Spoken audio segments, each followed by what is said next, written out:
สบายดีตอนเช้าตอนนี้จะมาห้องเพลงสวรรค์ปั่นเนื้อคู่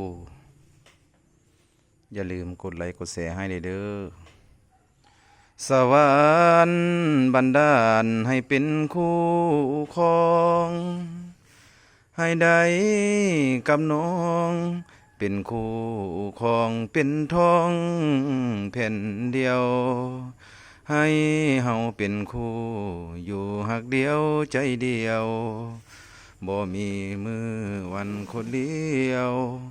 สร้างครอบครัวนำกันสวรรค์บันดาลให้เป็นคู่กัน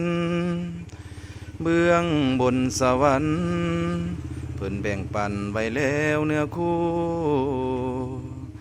เมื่อเฮาเกิดมาเฮาจึงมาพ้อกันขอบใจสวรรค์ที่เพิ่นยังเมตตาได้เงินเท่าใดจะมอบให้เมียไว้หมดจ่ายเงินนั้นมีกำหนดเงินหมดก็ขอนำเมียเถื่อใดเงินแล้วก็ส่งคืนให้เมียบ่ได้ไปเสียไปมีสู่นอกทางสวรรค์บันดาลให้เป็นคู่น้องอายจะประคองความหักของเฮาต่อไปบ่เอาหญิงอื่นเข้ามาครองหัวใจถึงแม้นว่างามปานใดหัวใจอายมีแต่เมียได้เงินเท่าใดจะมอบให้เมียไว้หมดจ่ายเงินนั้นมีกำหนดเงินหมดก็ขอนำเมีย